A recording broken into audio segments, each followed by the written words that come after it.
¿Para qué buscar lo que no quieres encontrar? Y si ocurriera lo imposible no te vas a animar a empezar lo que no vas a terminar, a jugar por lo que no vas a ganar. Y la pregunta queda en el tintero, de lo que será ser seguro, seguro que no me puedo ocultar. Y para que puedas ver todo lo que tengo. Tengo una respuesta rápida, mi ego puedo sangrar por la herida, cercana al servicio de la humanidad. Sangrar por la herida, cercana al servicio de la humanidad. Sangrar por la herida, cercana al servicio de la humanidad. Sangrar por la herida, cercana al servicio de la humanidad. ¿Cómo es ser mamá de un niño con trastorno espectro autista en Colombia? ¿Cuáles han sido tus desafíos, tus logros? Hola, Nubia. Buenas noches. Hola, buenas noches. Bueno, desafíos con Jean-Philippe, pues la verdad es que mi historia no viene de Jean-Philippe solamente. Mi historia viene desde mis hermanos, porque mis dos hermanos tienen autismo, ¿sí? Entonces, cuando llegó mi hijo, pues yo sospechaba que tenía autismo, porque ya lo había vivido desde pequeña con mis hermanos. Entonces, digamos que en un principio sí dije, Dios, otra vez, pues la angustia de que volviera a pasar, pero pues ya es genético, porque pasa como en todos los varones, o por lo menos en mi núcleo pequeño familiar fue así. Y cuando nació todo fue bien, él nació normal, ya más o menos a los 8 meses empezamos a notar unos retrasos en el desarrollo, porque mi hijo a los 8 meses todavía no se sentaba solito, o sea, él se agarraba de las manos, se sostenía. Entonces lo llevamos a pediatría y pues lo primero que enviaron fue terapias físicas, y pues le cuestionan a uno si uno lo estimula o no. Obviamente que yo lo estimulaba y todo, y es más, tenía ayuda de mi mamá en ese momento. Y ya nos mandaron 10 terapias para ver qué pasaba, porque él no se sentaba solo. Empezamos ya a notar cambios, y más o menos a los 10 meses fue que él se pudo lograr sentar como tal solito, sin sostenerse de sus manos. Y a los 18 meses, él caminó. Se puso de pie y se puso de pie como al año, pero ya caminar como tal a los 18 meses. ¿Sí? Entonces, fue cuando el primer diagnóstico que tuvo mi hijo fue hipotonía generalizada. Entonces, pero de igual manera al año pues ya debía balbucear, ¿sí?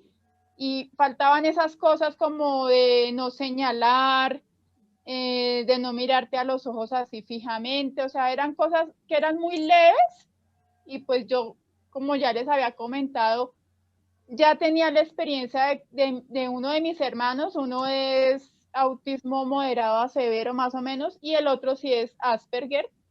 Entonces ya yo veía unos rasgos leves en mi hijo, aunque no me hubieran dado un diagnóstico. Seguimos con esas terapias. Entonces ya viendo, cuando uno lo lleva a citas de pediatría, pues empiezan a hacer las preguntas normales de que si señala, que por qué todavía no habla, bueno. Entonces ya me envían a psiquiatría y a neurología. Neurología fue lo primero que me envían a hacer exámenes de evocados auditivos y un TAC, creo que fue. Pero pues esos exámenes no arrojan nada que tenga que ver con el autismo, como ustedes ya saben, simplemente es para descartar como otras cosas. Entonces esos fueron los primeros desafíos digamos que el diagnóstico de Pipe fue como casi a los 2 años, antecitos de los 2 años, o sea, fue muy rápido, pero yo creo que fue por lo mismo que yo ya tenía esa experiencia de atrás. Entonces yo estuve como muy pendiente de llevar y mirar qué pasaba. Y asimismo, digamos que al año y medio mi hijo empezó a hacer terapia de lenguaje y terapia ocupacional, pero eran terapias muy esporádicas, eran terapias que me daban cada 15 días, media hora. y ya logramos que un neurólogo nos diera terapias fijas, ya nos dieron 70 horas de terapia que se dividían en terapia física, terapia de lenguaje, terapia ocupacional y terapia de psicología.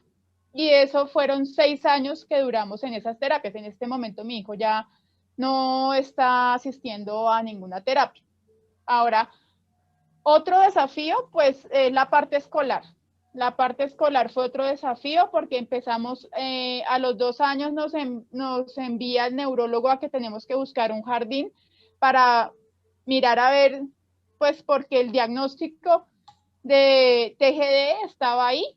Entonces, en un principio, pues no fue tan difícil porque era un niño de 2 años, lo ingresé a un jardín. Lo que se estaba mirando ahí era, digamos, la socialización. No nos fue, digamos, mal en el jardín porque lo atendieron bien y todo, pero mi hijo no socializaba prácticamente nada. Para él los niños eran como un objeto que podía pasarlos de un lado a otro. Era como si no los viera. ¿Sí? Eso fue cuando tenía 2 años. Ya, digamos que duramos 2 años en jardín y ya pasó a otro jardín porque ahí, bueno, hubo un inconveniente con ese jardín y pasamos a un jardín de acá del estado, del gobierno, porque en el primero era algo privado que me ayudaban en mi trabajo. Y allí ya había una persona que iba, digamos que haciéndole un seguimiento a Jean-Philippe del proceso. Ya mi hijo allí ya de 3 años pues ya decía algunas palabras, entonces era más fácil trabajar con él.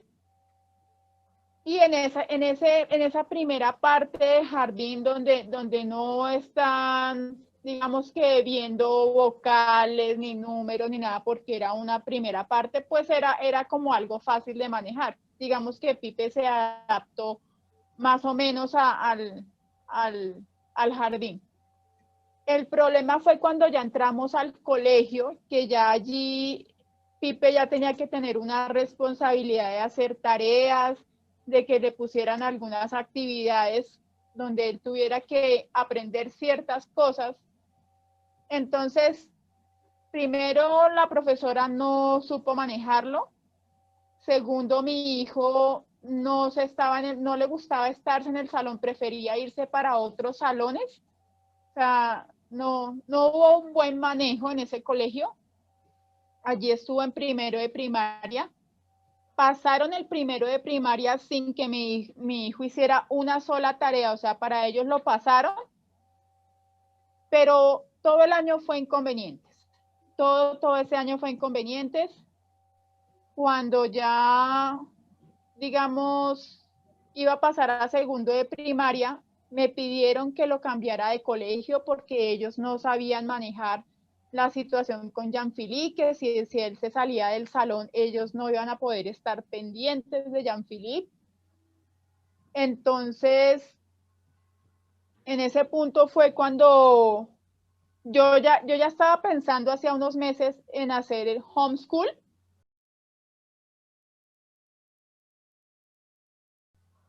Pero pues me tenían ahí, o sea, como que todo el mundo te dice, no, pero ¿cómo así? Es que el niño necesita socializar, ¿cómo así que no lo va a meter al colegio? Bueno, todas las trabas que te ponen los profesores te empiezan a cuestionar, pero no te ayudan.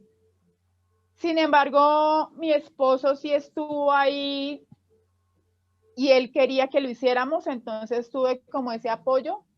De todas maneras, yo los primeros 6 meses del año que venía, empecé a buscar colegio para Jean-Philippe porque pues igual no me lo iban a recibir en el colegio donde estaba. Y en esos primeros 6 meses no hubo resultado de acá de la Secretaría de Educación. No hubo resultado, digamos que no era que no me enviaran a ningún colegio, sino que no era acorde con lo que Pipe en ese momento necesitaba.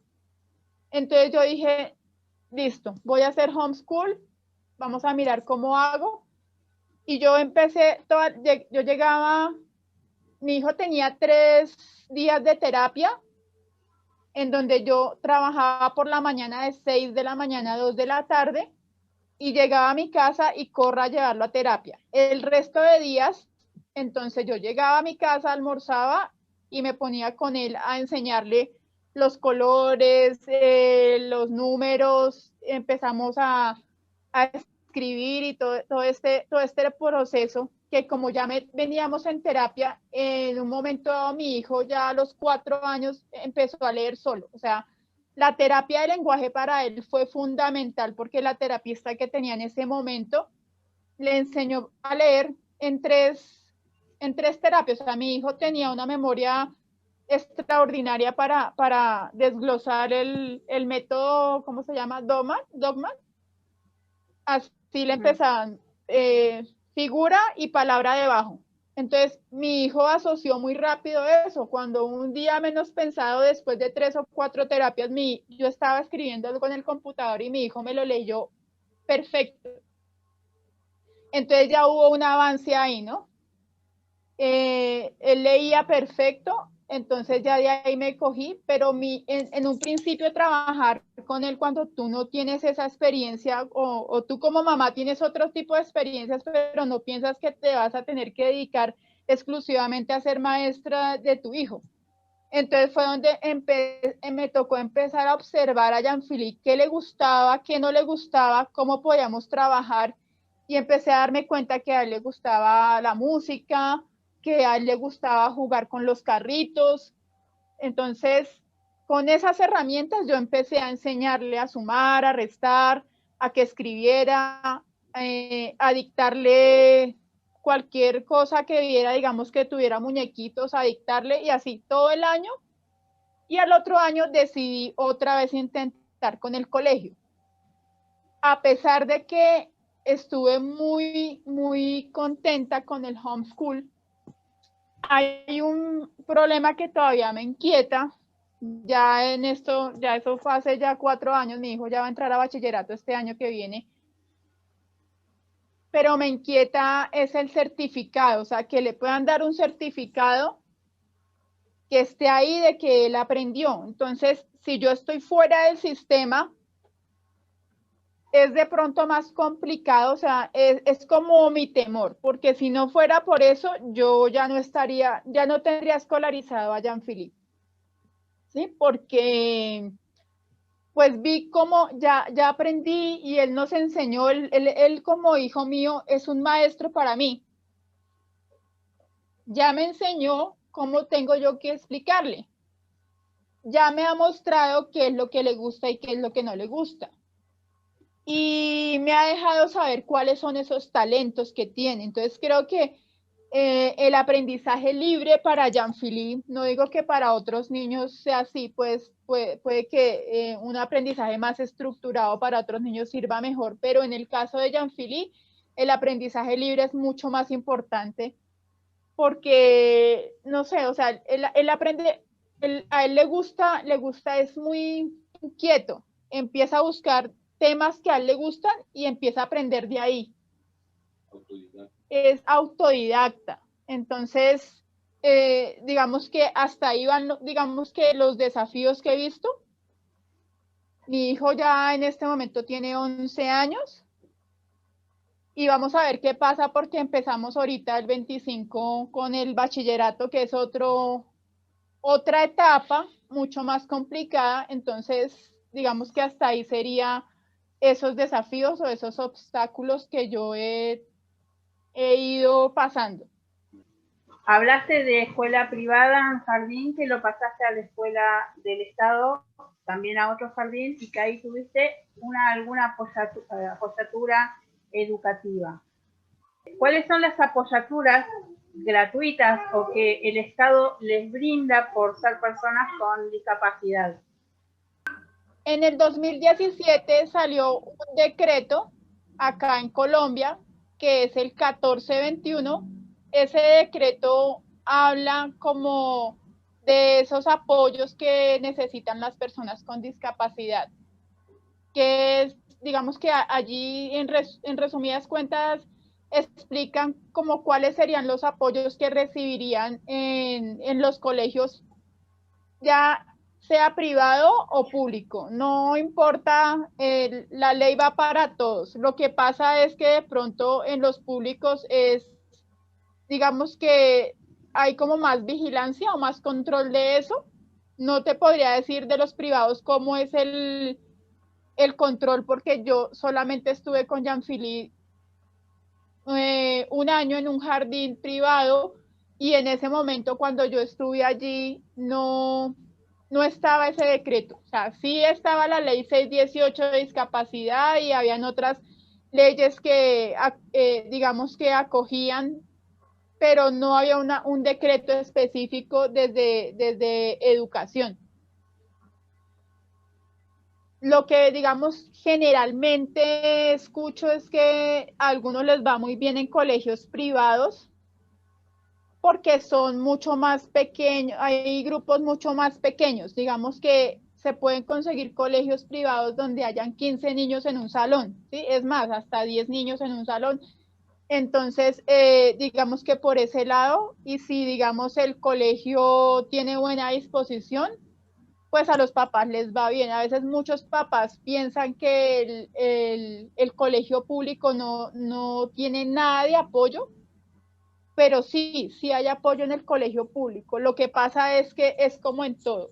Hay colegios buenos y colegios malos. Hay rectores o directivos de colegio que saben manejar mejor la situación y dar mejores apoyos que otros. Entonces, cuando tú entras a un colegio y el director o directora está dispuesto a apoyarte, pues así mismo va a estar pendiente de que los maestros trabajen, ¿no? Pero hay otros colegios en donde los maestros y el rector no compaginan, y yo creo que no solamente es aquí en Colombia, yo creo que pasa en todo el mundo. Tú me lo podrás corroborar, no sé cómo sea en Argentina, pero eso pasa. Ahora, digamos que el decreto se supone que del 2017 deben pasar 5 años para que supuestamente cubra todo el territorio nacional, que es Colombia, para que hasta el último rincón se esté, digamos, haciendo esos apoyos. Llevamos 18, 19, 20, llevamos 3 años, con este sería el 4º año. Pongámoslo en que sean 2 años, porque este 2020 prácticamente estuvo perdido ahí en el limbo porque todos estamos con lo de la pandemia. Entonces, ahí eso, digamos que el trabajo que se venía haciendo pudo haberse cortado demasiado. ¿Se capacitan los docentes, Dime. los maestros para trabajar con el autismo? Sí hay profesores que se capacitan, pero yo pienso que todavía falta demasiado para que hay muchos maestros que son muy cerrados. Ahora, el decreto 1421 nos habla de algo que se llama el PIAR, que es el Plan Individual de Ajustes Razonables, y nos habla también del DUA, pero el DUA como que todavía no lo tenemos en cuenta, y es el diseño universal del aprendizaje, y creo que se debe trabajar más sobre el diseño universal del aprendizaje, ¿sí? Porque a veces, digamos que en el PIAR, Plan Individual de Ajustes Razonables, a veces hay niños que pueden, no necesitan ciertos ajustes, o sea, digamos, son 5 materias, matemáticas, sociales, religión, bueno, y de pronto en religión este niño no necesita ajustes, ¿sí? Hay que ver eso. De pronto le sirve más en algunas ocasiones el DUA, no que se le haga una tarea tan individual, sino que pueda trabajar con sus compañeros a la misma par, un mismo tema, y no tenga el maestro que hacer ese ajuste exclusivamente para ese alumno, ¿sí? Porque, por ejemplo, mi hijo en matemáticas, yo no necesito hacerle tantos ajustes, pero si paso a español, tengo que hacerle muchos ajustes, porque mi hijo es literal. Entonces, si yo le voy a leer un poema, me toca explicárselo porque no lo va a entender. O sea, cuando hay metáforas, él no va a entender una metáfora. ¿sí? Para él es más complicado el español, entonces me toca explicarle con lecturas mucho más cortas. Por ejemplo, me pasó este año a final una tarea que era sobre el teatro, y entonces la lectura decía algo así como en tal año se cultivó el teatro, algo así decía la frase, y entonces hace un dibujo sobre eso. Entonces yo, digamos que le dije, Pipe, haz la tarea hasta donde puedas y yo te la reviso. Cuando fui a ver, mi hijo estaba haciendo una planta, un árbol, porque decía cultivando, ¿sí? Para él era literal la palabra cultivar, claro. ¿Sí? Entonces esas cosas tenía yo que estar ahí. Cuando yo lo vi, le dije, no, mi amor, es que aquí cultivar la palabra no significa de plantas. Estamos hablando del teatro, y me tocó explicarle con otras palabras más simples para él, y entonces él ya tenía que dibujar, era digamos que la escenografía de un teatro. Era como el dibujo más simple. Y eso tuve que explicárselo a la profesora. Le dije, profe, mira, tuvimos esta dificultad con Jean-Philippe, pues me tocó explicarle. Entonces, digamos que todavía acá el decreto como tal, que es de lo que estamos hablando, los profesores todavía no lo manejan. O sea, tienen un niño en el salón y ponen una tarea y la ponen igual para todos. Y se les olvida, a pesar de que hay un plan individual de ajustes razonables en donde nos citan a los padres y nos dicen, mamá, esto sí lo puede hacer el niño, esto no lo puede hacer, ¿cómo trabajamos esto? Y todo queda en un documento que queda, creo que archivado para el docente de apoyo, pero no para el docente regular, que es el docente que está normalmente con los niños. El de apoyo es el que sabe manejar más estos niños, pero no sé si es que no llega la información al docente regular de qué tiene que hacer o cómo es el trabajo entre esos dos maestros, ¿no? Ese es como lo que todavía falta acá, ese trabajo. O sea, o a veces hay maestros que, no, pero yo no entiendo, entonces lo mandan a uno para donde el docente de apoyo, y el docente de apoyo le toca prácticamente hacer el trabajo que tiene que aprender el docente de aula, porque el docente de apoyo no puede estar ahí todo el tiempo con el niño, porque es un solo docente de apoyo para un colegio con 1.800 o 2.000 niños, en donde de esos 2.000 niños hay 50 o 60 niños con algún diagnóstico, y el docente no puede ir a dividirse por los 20 salones del colegio para ver cómo está recibiendo la clase de ese niño y si está recibiendo los apoyos, ¿sí? Aparte que, digamos, un colegio que tiene 2.000 niños no está en una sola sede o planta física, sino que hay 3 plantas físicas, como el colegio donde está mi hijo, que hay 3 sedes. Hay 2 sedes de primaria y una sede de bachillerato. Entonces, ¿qué hace el docente de apoyo? Un día va a la sede A, el otro día va a la sede B y el otro día va a la sede C, y le quedan 2 días, y entonces se fue a la sede A, a la sede B, y quedó una sede que solo fue un día a mirar a ver qué pasa con esos alumnos que necesitan ese apoyo, y el resto de los días tiene que atenderlo el docente regular, y el docente regular no se ha hecho el propósito de trabajar y especializarse, o al menos decir, mamá, mira, es que no comprendo cómo le mando esa tarea al niño, tú que estás más tiempo con él, dime cómo y yo adecuo.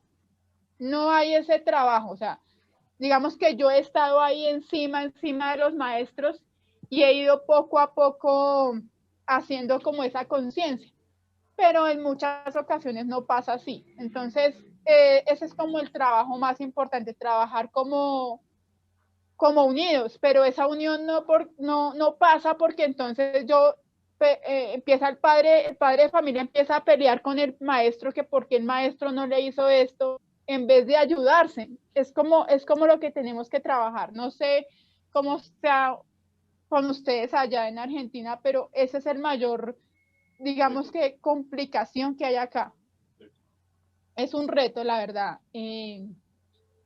Digamos, ese punto. Y ahorita que seguimos en la virtualidad, no sé hasta cuándo, pues a mi hijo le ha ido perfecto en la virtualidad porque es muy tecnológico, pero un niño que está empezando en jardín, donde tiene que hacer más cosas manuales y que no le pone atención a una pantalla y al docente desde una pantalla, es complicado, sobre todo en este diagnóstico que ellos se dispersan muy fácil.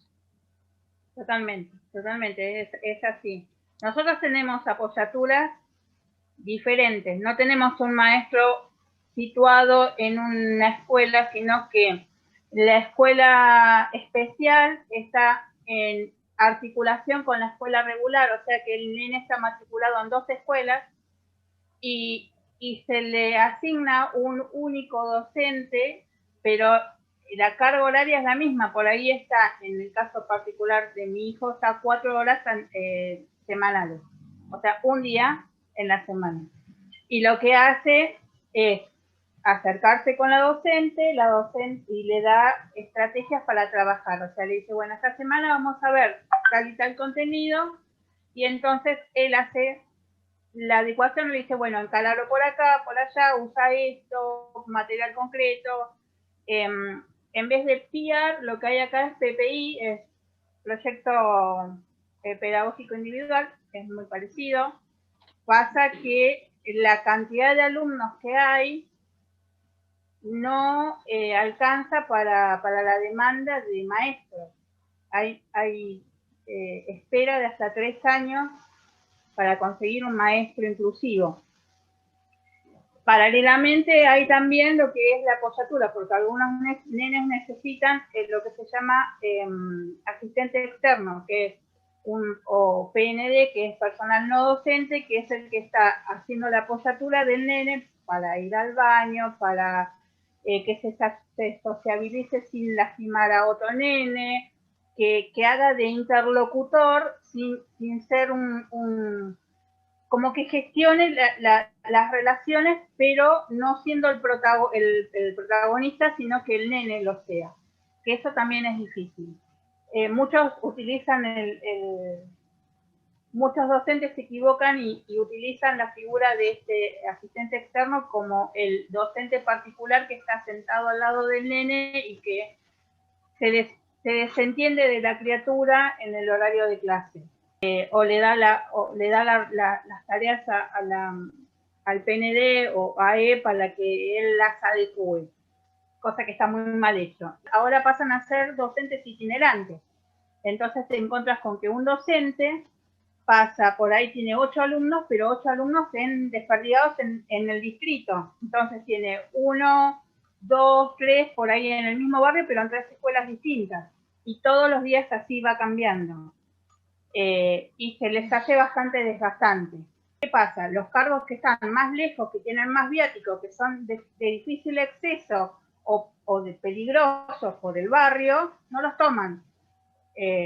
Y sumado a eso que los docentes de especial no le pagan ruralidad, o sea que todos los cargos que están fuera de lo que es lo urbano, lo conurbano, quedan vacíos.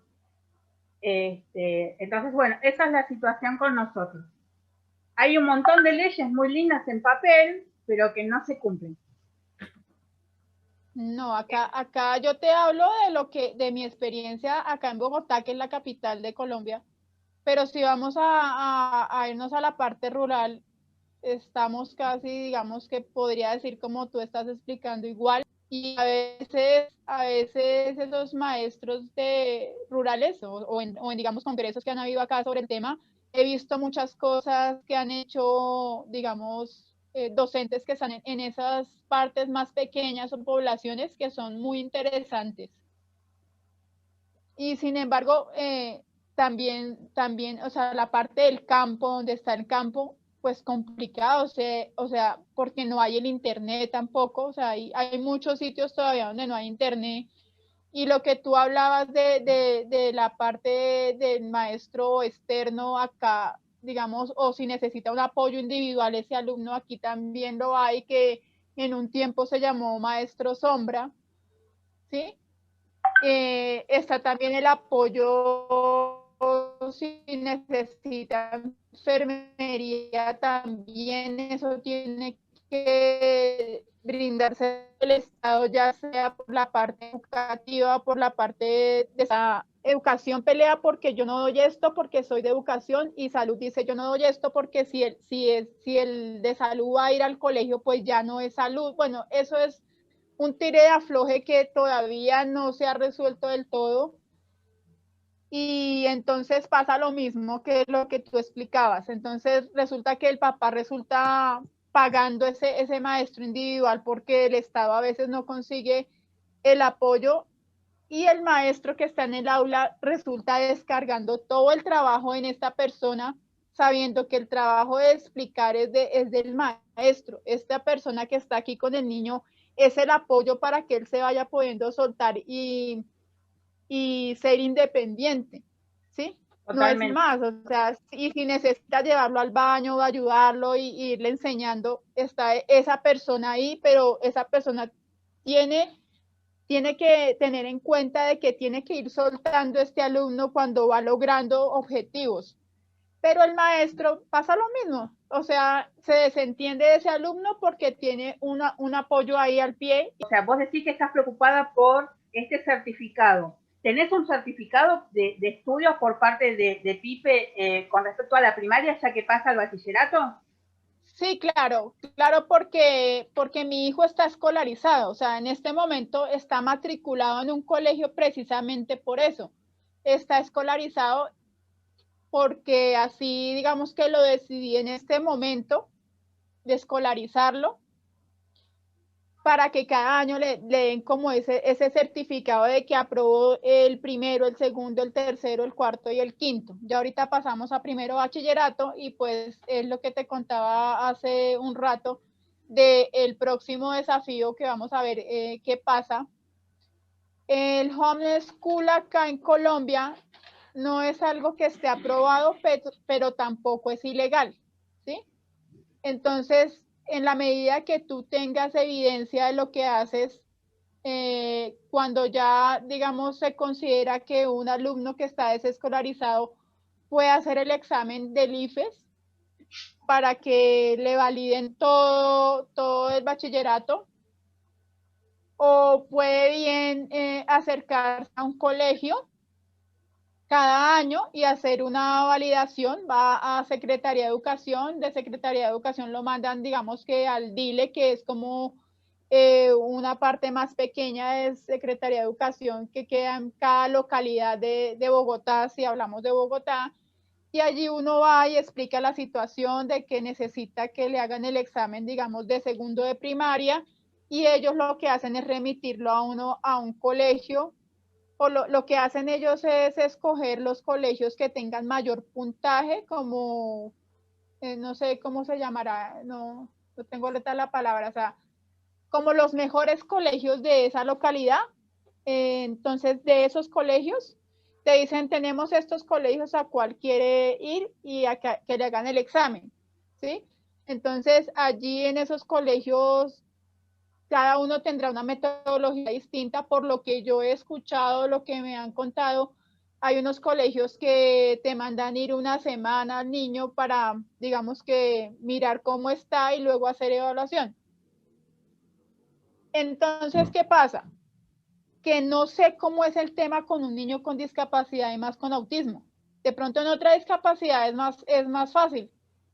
Al niño, ¿cómo le van a hacer un examen sin conocerlo? ¿Sí? Eso es lo que a mí digamos que es lo que más me inquieta en el caso de Jean-Philippe, porque un niño regular, pues, hace todo su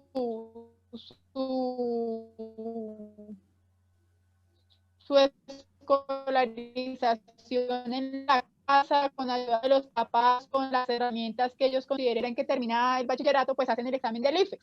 No tienen que hacer más. Lo único es que tienen que ser mayores de edad para poder hacer ese examen. O sea, así el niño tenga 17 años y ya esté, digamos que capacitado para hacer este examen, no lo puede hacer si no está escolarizado. Tiene que esperarse hasta los 18 años para poder hacer una inscripción al IFES y hacer el IFES, y ya con ese documento del IFES, eso ya lo acredita como si tuviera toda la primaria, todo el bachillerato, y puede inscribirse perfectamente a una universidad sin ningún problema, ¿sí? Entonces, pero pues como tal oficial de que Colombia diga el homeschool es oficial, no hay una aprobación, pero como te digo, tampoco es ilegal, o sea, mientras tú presentes o le pruebes al Estado de que tu hijo está estudiando de alguna forma, pues no hay ningún problema. Ahora, lo que sí pasa es que como hay tanto desconocimiento, entonces digamos que hay padres que deciden hacer el homeschool, pero los vecinos se dan cuenta que el niño no está yendo a un colegio y empiezan a poner denuncias, ¿sí? Sin saber, entonces dicen, no, ese niño no lo mandan al colegio, Dios mío, esos papás no le están dando educación a ese niño, y para ellos es algo terrible y se van al bienestar familiar a poner esa denuncia. Entonces, ¿qué pasa? El bienestar familiar viene y revisa. Si tú no tienes conocimiento de que tienes que tener una evidencia, pues se te arma un problema, ¿sí? Tú tienes que tener evidencia en videos, en cuadernos, sí, toda esa documentación para poderle probar al Estado de que tu hijo sí está escolarizado. Por eso hiciste el grupo de Facebook. El grupo de Facebook, cuando yo tuve a mi hijo desescolarizado ese año que estuvo sin ir a un colegio, entonces fue cuando decidí abrir ese grupo primero para ayudarle a otras mamás, pero pues la razón principal era para yo poder tener una evidencia de que Pipe estaba haciendo ciertos trabajos, ciertas tareas, inclusive si tú te vas muy al principio del grupo, vas a encontrar ahí algunos videos de Jean-Philippe o algunas carpetas y de otras mamás que colocaron ahí cosas, ¿sí? No fue mucho, yo no creo que no subí muchas cosas, no recuerdo qué tantas cosas hay en el grupo, pero pues igual yo adecué una parte de mi casa para tener esas evidencias por si llegaba un día bienestar familiar a ponerme problema porque de pronto algún vecino o alguien quisiera pues ponerme ese problema. Ahora otro problema que ese es más complicado porque, bueno, que te ponga la denuncia a un vecino, pues digamos que puede ser más fácil salir del tema, pero que te la ponga tu ex esposo, se separan y él no está de acuerdo y entonces por coger la custodia de tu hijo, entonces te va a armar el problema y es bien complicado. O sea, si no te asesoras, puede quitarte tu hijo. Qué bárbaro. ¿Tienen algún certificado de discapacidad? Nosotros... Sí, claro, no sé por qué, pero medicina laboral, y de medicina laboral entonces ya sacan un puntaje. Y hay otro certificado que ese mi hijo todavía no lo tiene, tengo que sacarlo este año porque el año pasado tenía que sacarlo, pero el problema fue la pandemia y que todo está cerrado y que toca sacar citas con junta médica y todo el proceso. Entonces, pues ahorita que voy a salir a vacaciones vamos a ver si puedo adelantar algo de eso, porque ese certificado tengo que llevarlo a otra parte porque a mi hijo está recibiendo un bono y mi hermano también.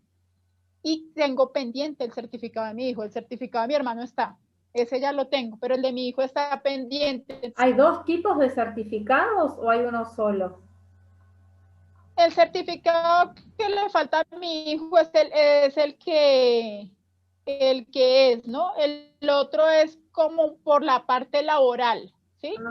Te mandan, no sé por qué lo mandan cuando un niño tiene 8 años a medicina laboral y el médico laboral determina que tiene tanto puntaje de discapacidad, entonces es viable que pueda trabajar en un futuro o no sea apto para trabajar. Entonces, cuando a ti te dan un puntaje de más del 50% de este certificado que te estoy hablando, entonces con eso tiene ciertos beneficios en pagos de salud y todo este cuento.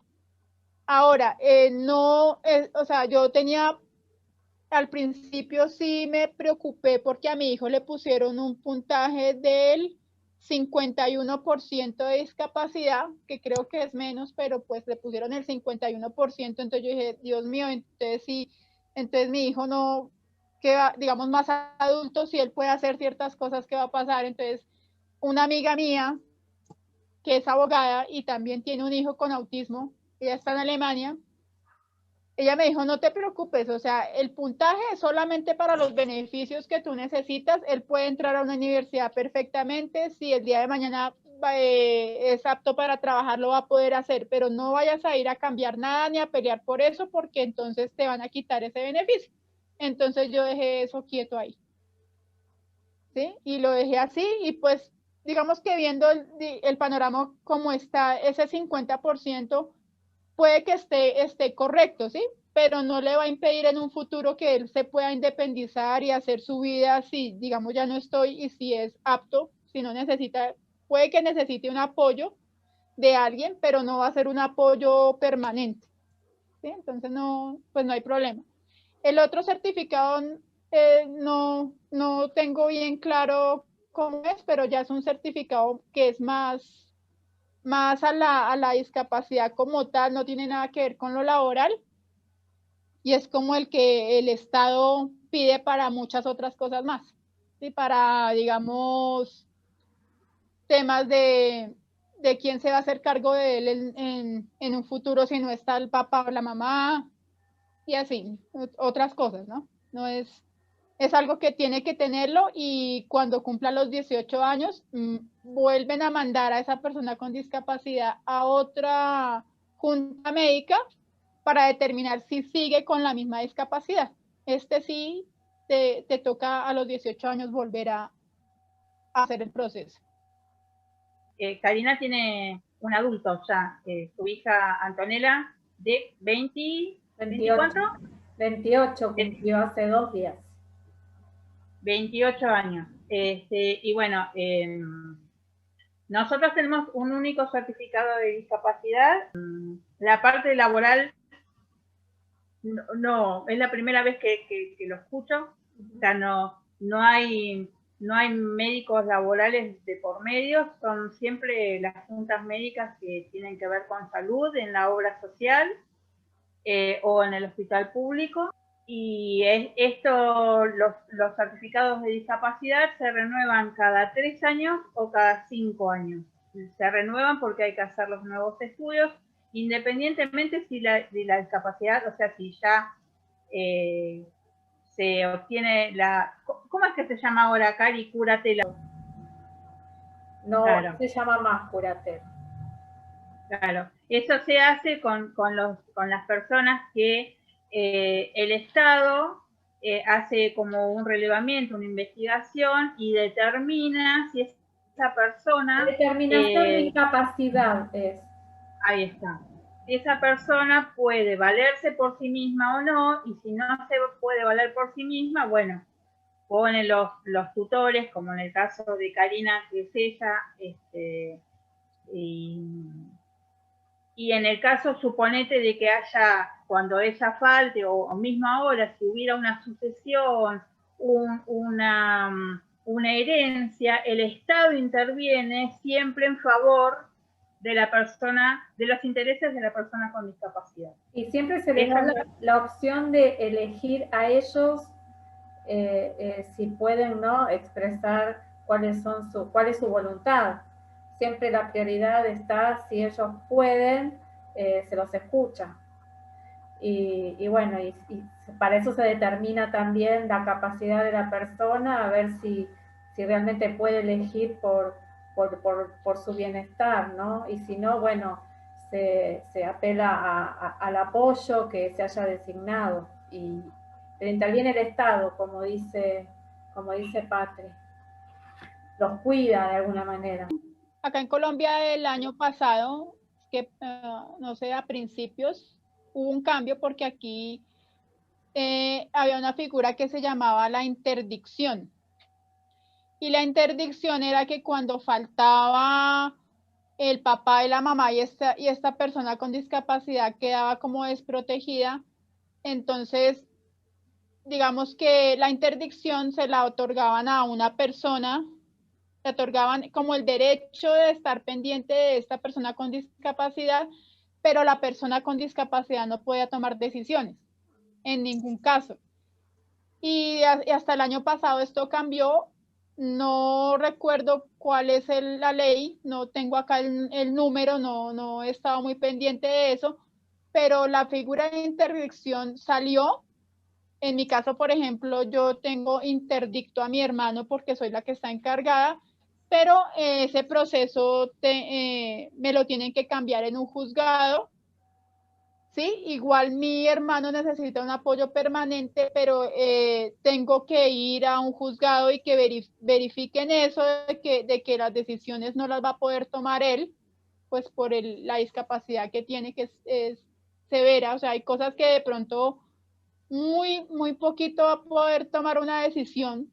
Digamos que yo le puedo preguntar de qué color quieres el pantalón, azul o verde, y él me va a poder decir este o este, pero ya tomar una decisión más seria, mi hermano no es capaz de hacerlo. Pero en otros casos, en otras discapacidades, sí, ellos pueden tomar las decisiones y pues gracias a Dios ya abolieron lo de la interdicción y pasó esta otra ley a regir, y los que están interdictos pues tienen que ir haciendo el cambio, los juzgados tienen que ir colaborándoles a estas familias para que quede eso resuelto con estas personas, porque antes no pasaba. Entonces resultaba una persona haciéndose cargo del patrimonio de una persona con discapacidad y se podía gastar la plata y nadie estaba pendiente de eso. Puede que sí, pero digamos que con esta ley creo que va a estar más pendiente el Estado de eso, de que esta persona pueda tener, digamos que ciertas decisiones. Si él puede ir a un banco y retirar dinero por sí solo, pues él lo va a poder hacer sin pedirle permiso a la persona que está haciéndole el apoyo. Simplemente si necesita el apoyo de que lo acompañe al banco, pues listo. ¿Sí? Entonces él va a poder decirle al juez o al abogado que esté a cargo, no sé, la figura, yo puedo hacer esto y solamente necesito el apoyo de esta persona para esto, esto y esto. Lo otro lo puedo hacer yo. El Estado, ¿qué papel cumple? O sea, ¿cómo trabaja el Estado con las personas con discapacidad? Y ahora la pregunta es sobre la salud. Si se ocupa de las personas con discapacidad otorgándole las terapias, las medicaciones Sí, que las necesitan. Sí, digamos que acá, digamos que las personas de estrato 1, estrato 2, tienen ese beneficio de que le curan toda la terapia. Estrato me refiero a, depende de lo que un padre de familia se gane en dinero. O sea, si entre más tú ganes, un salario sea más grande, pues no te van a dar un apoyo económico para una terapia. Si estás en un estrato bajo, que es 1 o 2, pues la EPS, después de un procedimiento que se hace para conseguir las terapias y digamos que la categoría que tú tienes de salud, entonces te debe cubrir el 100% de las terapias. O por lo menos conmigo fue así. Había que mamás que yo conocía que de pronto los esposos ganaban mucho más, entonces les cubría solamente el 50%, el 40% y el resto lo debía pagar la familia. Entonces, en ese sentido, pues está bien.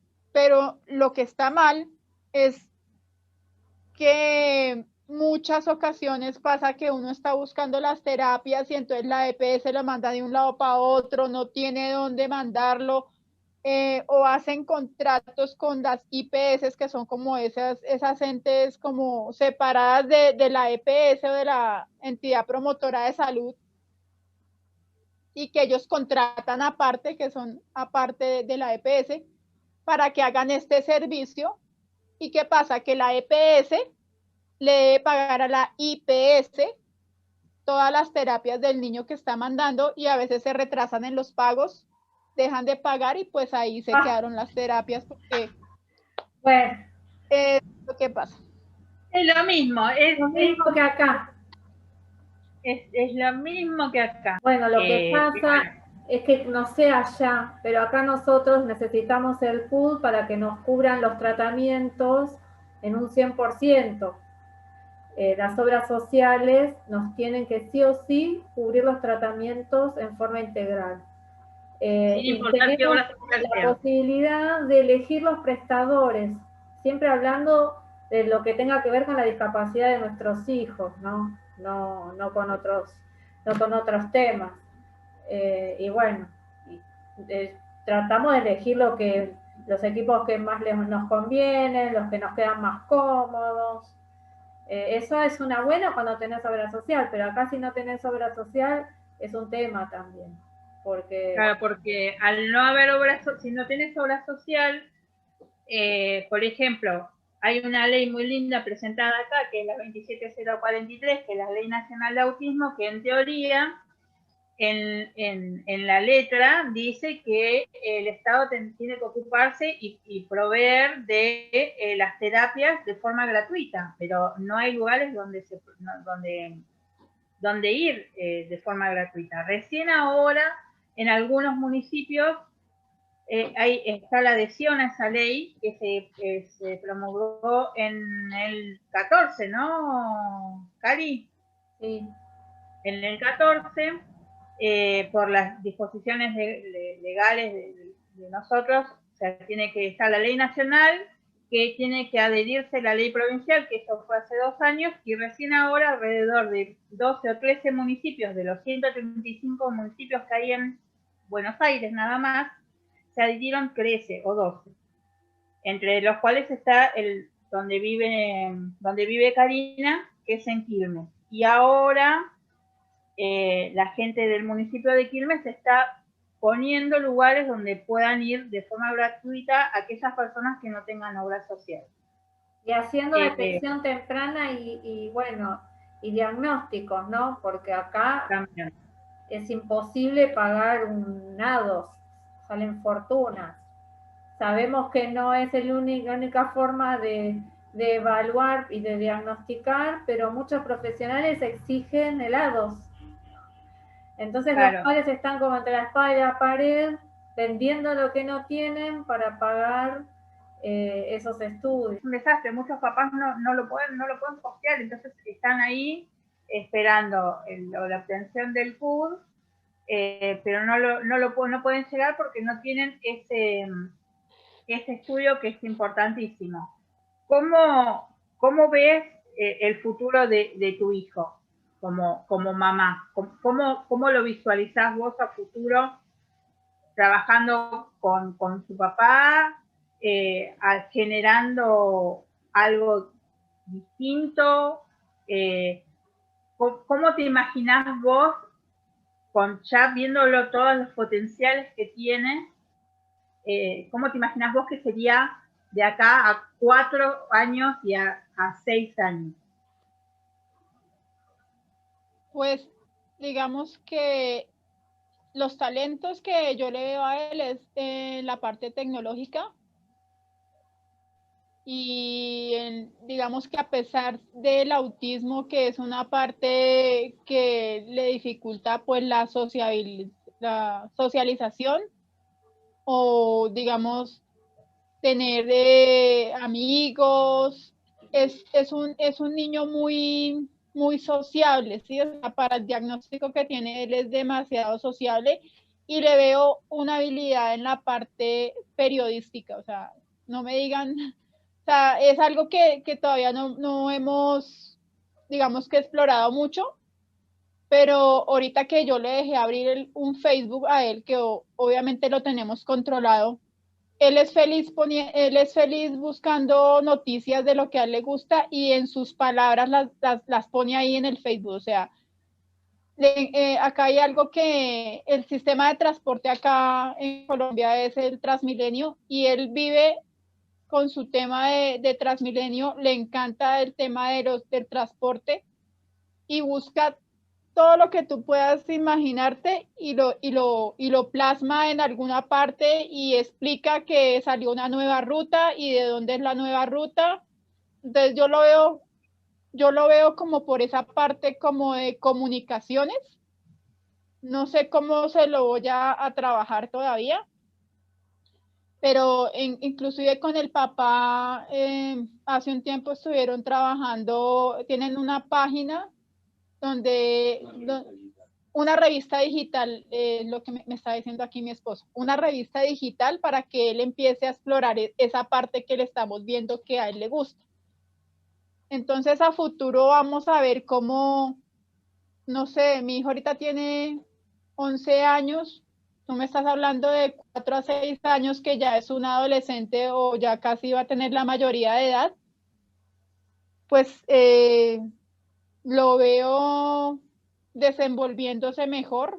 Hay algo que hay que trabajar y es la socialización, porque ahorita, digamos que como él nunca ha estado tan, digamos que con los otros niños, solo un día a la semana iba al colegio.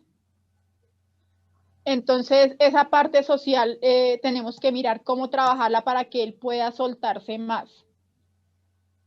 Sin embargo, a pesar de que este año estuvimos encerrados, por ahí él tuvo varias reuniones virtuales con algunos niños que hicimos con otras mamás, entonces para él es, digamos que yo lo veo ahí que él es muy sociable, ¿sí? Entonces ahora el tema es que lo comprendan los otros niños o lo que él les hable, porque pues obviamente todavía le falta ampliar más esa parte comunicativa, pero a él le fascina hablar, a él le encanta hablar. Si tú te vas a los primeros videos míos del canal de YouTube que tengo, él salía en muchos de los videos.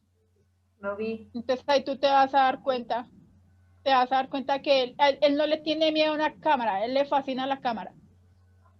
Entonces, lo veo por ahí o por la parte tecnológica de videojuegos, porque ahorita está creando un videojuego, está armando la ciudad de Bogotá. Vamos a encontrar. Espere que cargue el juego. Y si sale esto le doy cancelar y acá le doy jugar. Y acá el recorrido es que acá esto está en construcción, acá es la ciudad, por allá es el servidor de control, allá está el centro comercial que en pronto estará listo y el parque donde están los carros. Ya le puse para respawnear el coche cuando va a desaparecer y vuelve a aparecer. Y allá está un bus verde Transmilenio y el hospital. Y allá están las casas. Él construye carros. En unas imágenes ya vi que hizo un restaurante, un McDonald's, y lo construye por fuera y lo construye por dentro con todo lo que puede implicar tener ese McDonald's, ¿no? O sea, le pone las sillas, las mesas, ¿sí? La decoración, todo eso lo hace, ¿sí? Y eso ya viene trabajándolo desde hace unos 3 años. Ha venido trabajando eso con un juego que se llama Roblox. Y no sé qué más, bueno, es que mi esposo entiende más del tema porque es el que más está involucrado con mi hijo en esos proyectos. Me está hablando acá que tienen una revista virtual para niños. Entonces, todos esos proyectos de los que yo te hablo los trabajas con mi esposo porque él le dedica mucho tiempo y le exige mucho a mi hijo en ese tema, porque mi esposo dice, puede tener la discapacidad que tenga, pero el día que nosotros faltemos, él tiene que poderse desenvolver. Entonces, a veces lo trata un poco, es muy estricto con él, pero igual ellos se llevan muy bien y cuando es para jugar, juegan mucho, y cuando es para algo serio, mi esposo es muy serio con eso. Me está hablando acá, que hablan de compromisos, entonces él le pone ciertas tareas o metas a mi hijo para que las vaya a desarrollar. ¿La sociedad allá cómo es? ¿Empática? ¿Inclusiva? No, yo creo que es como en toda parte, todavía nos falta demasiado. Digamos que con mi hijo no ha habido tanto problema, de pronto porque mi hijo es muy sociable, ¿sí? Y no tiene, digamos, tanto compromiso en el diagnóstico que tiene, pero, o sea, si hablamos del bullying, terrible acá. El bullying a cualquier persona, sea que tenga discapacidad o no, en un colegio se ve el bullying demasiado. Eso es lo que me preocupa más ahorita cuando entra esta etapa de bachiller, porque en primaria eso no se ve, son niños pequeños, pero cuando entran ya niños adolescentes, aquí ese es mi mayor temor ahorita, porque los adolescentes acá es terrible, o sea, y también es por esa falta de que los padres están como, no están al tanto de lo que hace su hijo, ¿sí? Entonces esa parte hay que trabajarla mucho, porque, y es más, los adultos tampoco es que sean muy empáticos. Entonces, si ven un niño que está haciendo una pataleta en la calle, muy probablemente te van a mirar por encima o alguno se va a acercar a decirte lo que no tiene por qué decirte. Acá también. Sí. Entonces, digamos que es algo que yo lo manejo normal, o sea, si a mí se me acerca alguien en la calle y me dice cualquier cosa, yo lo trato normal, no me enojo, nada, o sea, es porque, ¿qué hago con enojarme? Simplemente le digo, qué pena con usted, pero pues es mi hijo y yo sabré cómo lo trato. Discúlpeme, está hablándome de algo que no es su tema, no es su hijo, entonces conserve su distancia, no sé, pero no me amargo por eso, que es lo que nos pasa a muchos padres que tenemos hijos con alguna discapacidad, que nos ponemos muy mal cuando alguien en la calle nos juzga o nos trata mal, ¿sí? No resolvemos nada con eso, o sea, esa persona, como dije alguna vez en un video, yo no resuelvo nada, esa persona me la encontré ese día, me dañó el día, pero no me la voy a volver a encontrar en mi vida probablemente nunca más. Entonces, ¿para qué me voy a dañar mi existencia con eso? ¿Crees que hace falta más información? Sí, puede que haya falta más información. El tema es que cuando a ti no te toca algo, no lo comprendes. No, igual hay un rechazo. En las mismas familias pasa, o sea, pasa que te dicen, pero es que lo tiene consentido, pero es que eso no es lo que usted está diciendo, ese niño no tiene eso, es que usted lo consintió, es que usted lo malcrió, es que usted, en fin, eso pasa en una familia, por más que tú expliques, ¿sí? Entonces, creo que no es cuestión, a veces no es cuestión de información, a veces la gente quiere recibir la información, bien, pero hay gente que la recibe, pero no la capta o no la quiere entender o mejor no me meto ahí porque yo no estoy viviendo eso. Creo yo que es así. Sí, sí, totalmente. A nosotras muchas veces nos ha pasado, Bueno, muchas gracias, Nubia. Te agradezco infinitamente. Bueno, Gracias. a ti te agradezco. Saludos a todos. Nos vemos. Nos vemos. Bueno, chao.